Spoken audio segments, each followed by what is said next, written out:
En ingeniería normalmente se asume que los valores de propiedades geométricas, físicas y mecánicas se ajustan a una curva de dispersión normal. Pero, ¿qué es una curva de dispersión normal? ¿Acaso existen curvas anormales?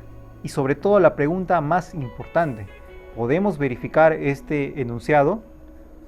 Y sí, efectivamente, de hecho dentro de la estadística existe la estadística inferencial, la cual a través de unas pruebas denominadas pruebas paramétricas y no paramétricas se encarga de resolver estas incógnitas. Y si aún no conoces sobre estas pruebas estadísticas en ingeniería, no te preocupes que en este video vamos a conocerlas mejor, específicamente las pruebas de normalidad y la prueba de signos.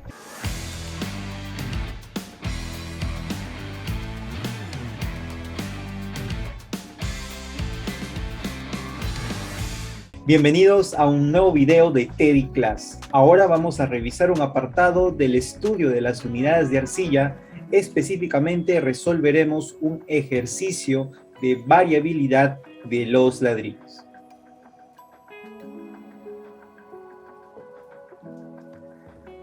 Y para ello hemos estructurado la solución de la siguiente manera. Comenzamos planteando nuestro problema con los datos que tenemos y qué es lo que buscamos encontrar. Vamos a formular la solución comentando brevemente algunas bases teóricas o conceptuales con su respectivo formulario.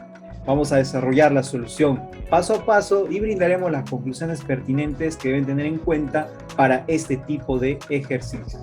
Muy bien, si es así, vamos a comenzar y ver de qué trata este problema. Nos indica pues que disponemos de 10 unidades de ladrillo de arcilla cocida, conocido como King Kong, 18 huecos. De estas 10 unidades se sacan las 4 medidas y de cada medida pues se hace un promedio de todas las dimensiones para S1 hasta S10. Esta información es resumida en la tabla inferior como se puede visualizar y también nos indica que el fabricante afirma que las dimensiones nominales son de 23.5 para el largo, 13 para el ancho y 9 centímetros para la altura, tal como se puede apreciar aquí en la imagen derecha, ¿no? Nuestra unidad de ladrillo con sus respectivas medidas largo, ancho y altura. Y ahora vamos a ver qué nos solicita el problema. Menciona que se requiere estudiar la dispersión de las medidas en cada uno de los lados ya mencionados, para lo cual vamos a realizar una prueba de normalidad y una prueba de dispersión con respecto a las dimensiones nominales ya expresadas, ¿no? Anteriormente. Perfecto. Dicho esto, podemos iniciar la formulación del problema mencionando un primer concepto que vendría a ser qué es la variabilidad. Y en cierto modo esto viene a ser la formalización de lo que vendría a darse como las medidas de dispersión de los datos de una distribución. Esa distribución puede ser teórica o puede ser una medida de una muestra real, las cuales están dadas pues por la varianza, desviación estándar, cuartiles, deciles y rango, entre otros. Ahora, es que se asume que la dispersión de estos valores de las propiedades estructurales, dimensiones y otras se ajusta a una curva de frecuencias de dispersión normal, tal como lo indica el ingeniero Gallegos en su libro Albañilería Estructural. Entonces, para ello, primero debemos de tener en cuenta qué es un valor nominal y qué es un valor real. Un valor nominal, en efecto, es el valor ideal, el valor teórico de cualquier cosa que pueda ser cuantificable y que sirve para estandarizar las medidas. Sí, normalmente es el valor que nos dan en las fichas técnicas respecto a la dimensión, en este caso, de un ladrillo, que es lo que vamos a estudiar. Pero por otro lado, el valor real es justamente la medición que nosotros realizamos en cada producto, para este caso en nuestra unidad, ¿no? Y que obviamente induce a cierta variabilidad en función a las fuentes de dispersión que puedan tener. Ahora, por ejemplo, ¿cómo se realiza eso? Podemos utilizar un equipo de medición Vernier, puede ser analógico o digital, con lo cual realmente estaríamos obteniendo el largo real de este ladrillo. Ahora, obviamente el largo nominal es único y el largo real son varios según las muestras que tomes o la población. Por ejemplo, aquí en la parte inferior nosotros podemos visualizar una gráfica que vendría a ser unas barras histogramas, el cual resulta de una evaluación estadística de la diferencia entre el largo de un ladrillo y el largo nominal del mismo. Entonces la fórmula que estaríamos utilizando aquí es esta variación de la longitud, donde la longitud nominal es de 200 milímetros. Para una muestra de 90 unidades se obtuvo pues este conjunto de datos, ¿no? De las diferencias, donde podemos ubicar, por ejemplo, en la parte de 0 a menos 2 y de 0 a 2, donde se concentra la mayor cantidad, lo que se puede entender como la mayor cantidad de frecuencias, ¿sí? Entonces, en el eje X tenemos la diferencia y en el eje Y tenemos el número de los resultados. Y si hacemos una aproximación a lo que vendría a ser esta curva de dispersión normal, efectivamente podemos ver que los datos se adaptan fácilmente. Pero la pregunta aquí es, ¿qué tan cierto es este enunciado? Y es justamente lo que vamos a evaluar posteriormente. Pero antes veamos pues cuál es el procedimiento que normalmente deberíamos seguir. Una vez hecho las mediciones, estas mediciones las vamos a ordenar en una tabla de frecuencias, ¿sí? Esta tabla de frecuencia me va a permitir graficar histogramas y curvas de frecuencias en donde yo lo único que estoy haciendo es resumir. Y como ya se comentó, esto es parte de la estadística descriptiva. Muy bien, con esta información yo ya puedo realizar lo que vendría a ser la prueba de normalidad. Para este ejercicio vamos a usar la prueba de Shapiro-Wilk y por otro lado vamos a hacer la prueba de dispersión a través de la prueba de signo. Recordemos que esta parte de aquí vendría a ser el proceso de generalización a través de las test de hipótesis. Concluyendo toda esta parte con algunos puntos que debemos de mencionar. Si bien es cierto, existen varias pruebas de normalidad, existen varias pruebas de dispersión, pero para nuestro caso de estudio, estos son los aplicados. Y para la mayoría, pues, de cantidad de muestras que se obtienen, debido a que son inferiores a 50, entonces nos estaríamos quedando con esto de aquí. En la formulación de la solución hay que tener claro dos conceptos más. Por un lado, ¿qué es la prueba de normalidad? Y por otro, las pruebas de dispersión. La prueba de normalidad se utiliza para determinar si un conjunto de datos de una determinada variable, en este caso aleatoria, está bien modelada por una distribución normal, ¿sí? Y por otro lado, las pruebas de dispersión nos indican que esta viene a ser una prueba no paramétrica que permite verificar si un determinado valor es la mediana de una determinada población. Y cuando nos referimos a un determinado valor, en este caso estamos considerándolo a los valores nominales, ¿sí? Establecidos por un proveedor. Obviamente estos deberían de ser iguales para ver que la dispersión está adecuadamente representada y por otro lado para ver si la distribución de los datos está adecuadamente representada por una curva de dispersión normal. Muy bien, listo. Entonces aquí les dejo algunas indicaciones. Como les había comentado, dentro de los tipos de prueba de normalidad tenemos de Shapiro-Wilk para datos menores a 50 y el segundo para datos mayores a 50. Entonces ya eso lo van a utilizar dependiendo de cada situación. En la mayoría de nuestros casos de ingeniería, pues el primero es el más repetitivo, es por eso el que vamos a ejecutar en el siguiente ejemplo. Vamos a ver un poco el detalle de las pruebas de normalidad. Estamos considerando aquí para una significancia del 5% y una muestra de 50 datos como máximo. Vamos a utilizar pues esta tablita donde vamos a ordenar nuestros datos y vamos a hacer los cálculos respectivos que se muestran aquí. Para finalmente, en base a un estadístico de prueba, vamos a verificar si cumple o no cumple con las hipótesis iniciales. No te preocupes, lo vamos a ver más a detalle en el ejercicio. Vamos a hacer uso también de estas tablas, ¿sí? Para poder trabajar el siguiente ejercicio. Muy bien, listo. Aquí, por ejemplo, a modo de ilustración, vamos a visualizar cómo se usa la tabla, ¿no? En este caso, para el primer uso son de los coeficientes A sub I para el contraste de la prueba de hipótesis. En este caso, para una muestra de 7 datos, por ejemplo, lo único que hacemos es ubicarnos en n igual a 7 y eso van a ser los coeficientes 1, 2, 3 y 4. Obviamente, a una muestra mayor, vamos a tener una mayor cantidad de coeficientes.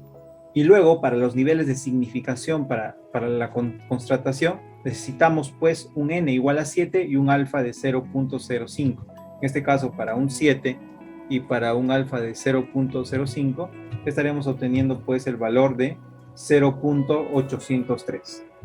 Listo. Entonces, dicho ello, vamos ya teniendo claro el uso de la tabla, vamos a ver lo siguiente. Para el tema de las pruebas de signo, lo que nosotros queremos es evaluar obviamente la hipótesis de si ese valor es igual a la media poblacional o no. Muy bien, entonces para el análisis nosotros debemos primero establecer la hipótesis, y hay varias hipótesis. Nosotros vamos a considerar esta estructura para nuestro caso de estudio y las diferencias de los datos con respecto al valor de la mediana observada, y se contabilizan los signos positivos y negativos, ¿sí? Entonces, dependiendo de cómo nos salga estos valores, sea el caso 1, el caso 2 o el caso 3, nosotros vamos a tener un determinado valor P, y este P va a definir si se acepta o no se acepta la hipótesis. Listo. Entonces vamos a comenzar como primer paso a desarrollar la tabla de frecuencias. Entonces para ello ya tenemos todos los datos distribuidos, más o menos tenemos unos 40 datos de los largos de los especímenes trabajados, y entonces nosotros vamos a encontrar en primera instancia el menor y el mayor, ¿sí? Y eso tranquilamente lo hacen con una hoja de cálculo, y contra el menor, que sería de 231, y el mayor, que sería de 236. Correcto. Ahora, ¿para qué me sirve el menor y el mayor? Estos me sirven principalmente para yo poder encontrar lo que se denomina el rango. El rango es el mayor valor menos el menor valor. En este caso, longitud máxima menos longitud mínima. Y esto nos da el valor de 5. Excelente. Adicionalmente queremos saber cuánta muestra tenemos, cuántas mediciones, y esto resulta el valor de 40 mediciones. Muy bien. Ahora, en la tabla, vamos a ver aquí en esta tabla número 2, todos los valores ordenados, mínimo, máximo, rango, y el n, que vendría a ser la cantidad de elementos, correspondiente para el largo, el ancho y la altura. Listo, esto es un primer punto de la determinación de la medida mínima, máxima y el rango y la cantidad de mediciones para la construcción de una tabla de frecuencias. Listo. Entonces, con esta información ya hecho el mínimo y el máximo, nosotros podemos encontrar pues todos los valores para cada uno, ¿no? Vamos a ver para 231. Para 231 el único valor que se repite sería este de aquí, ¿no? Por lo tanto, estamos considerando aquí 231 con una frecuencia solamente de 1. Vamos con el siguiente valor, así 232, 233, 234, y por ejemplo para 235 vamos buscando. Aquí hay un valor, aquí en la fila 1 también, por ejemplo, bueno, en la columna 1, perdón, también hay varios valores, y así sucesivamente vamos a encontrar en forma manual, pero en este caso también pueden usar algún buscador de la hoja de cálculo que ya está programado, y obtienen pues el valor correspondiente a 12 repeticiones o la frecuencia de 12 para 235. Eso se repite pues para todos los demás valores, como se puede apreciar aquí. Y hemos construido tanto para el largo, tanto para el ancho y tanto para la altura correspondientemente. Hecho ello, pues ya podemos visualizar un histograma de frecuencias y también un polígono de frecuencias, una curva de frecuencias. Como podemos apreciar, para el largo, 231 tiene una frecuencia de 1, 232 una frecuencia de 2, 233 una frecuencia de 11, y así sucesivamente.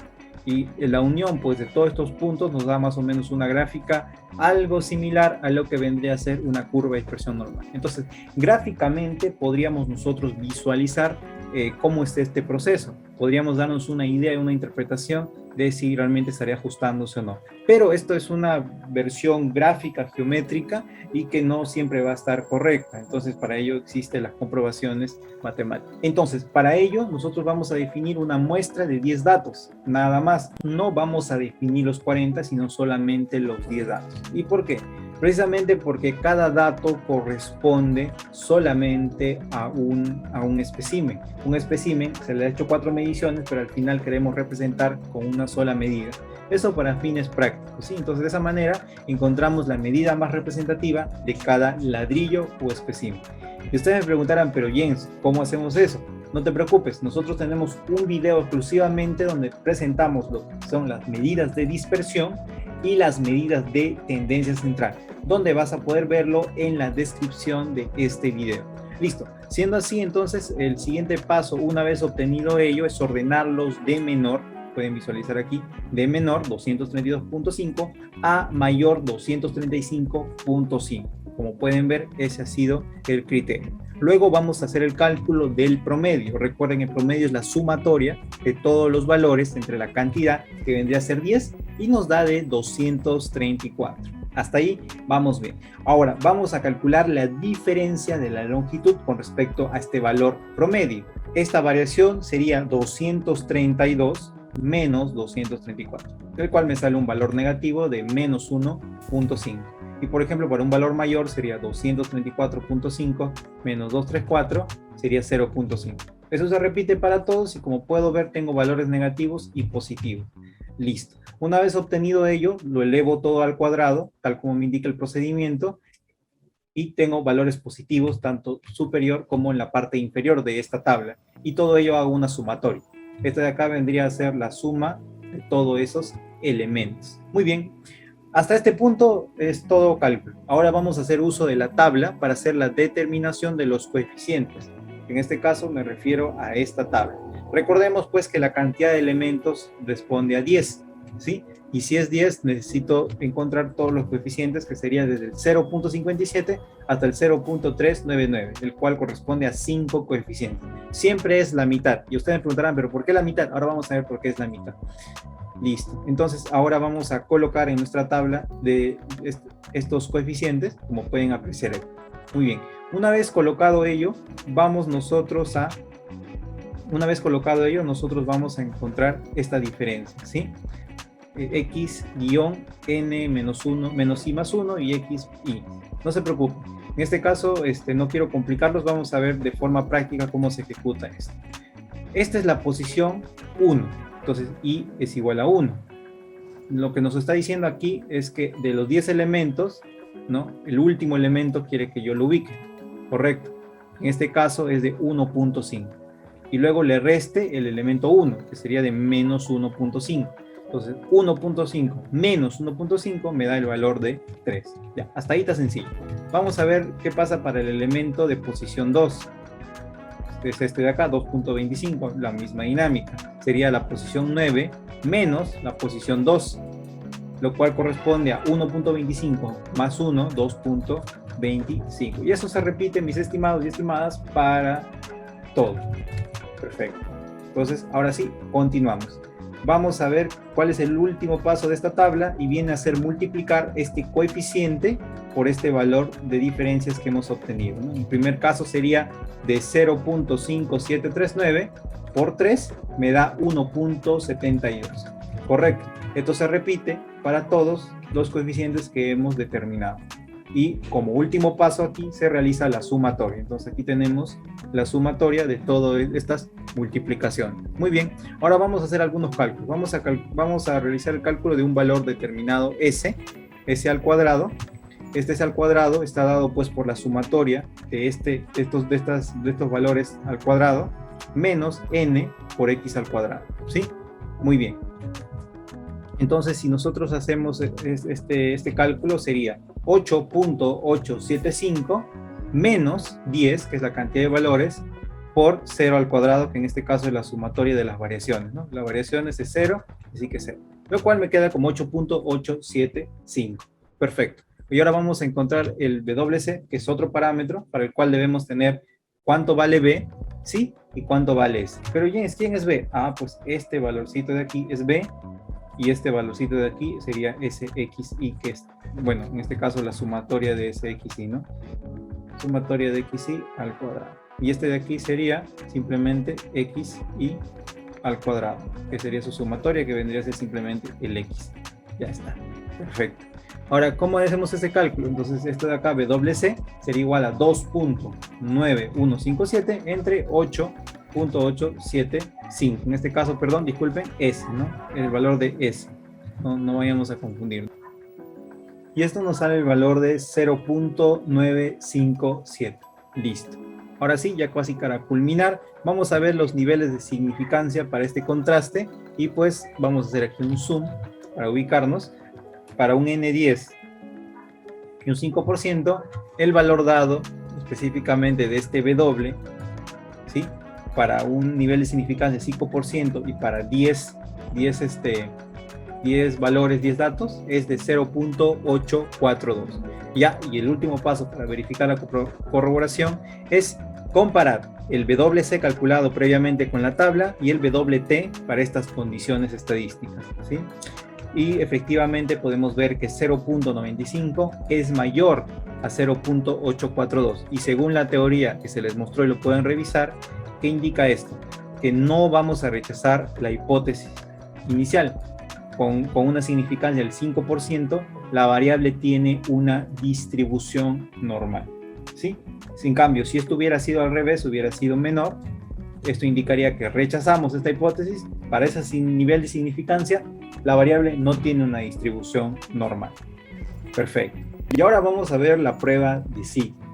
En este caso, como medida de tendencia representativa de largo, ancho y alto, vamos a tomar la mediana por condiciones de la prueba de signos.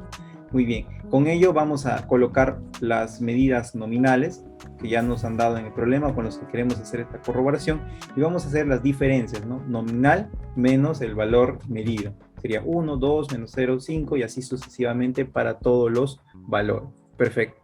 Entonces, el paso aquí es, en primera instancia, verificar de estos valores cuáles son positivos y cuáles son negativos. En el primer caso, por ejemplo, nosotros vamos a poder visualizar que tenemos unos 8 valores positivos. Por ejemplo, aquí tenemos unos 2 y tenemos, a ver, unos 4 valores positivos y aquí en el último tenemos otros 2. ¿Sí? Perfecto. Ya está. Ok, y luego seguimos realizando este procedimiento para el ancho y para la altura. Pero vamos con uno primero, ¿ya? Entonces, tenemos 8 valores positivos y un valor negativo, que sería el de menos 0.5. No consideramos los valores neutros. Vamos a usar la fórmula P2 correspondiente para este caso que estamos analizando, el cual es la sumatoria pues del binomio de Newton o la combinatoria de n sobre i por 1 entre 2 elevado a la n y todo eso entre 2. Entonces vamos a reemplazar los valores. N es 10 elementos, y vendría a ser igual a C. ¿Y qué era C? C es el valor números positivos, en este caso es 8, ¿ya? Y los números negativos, vamos a ponerle como T, sería igual a 1.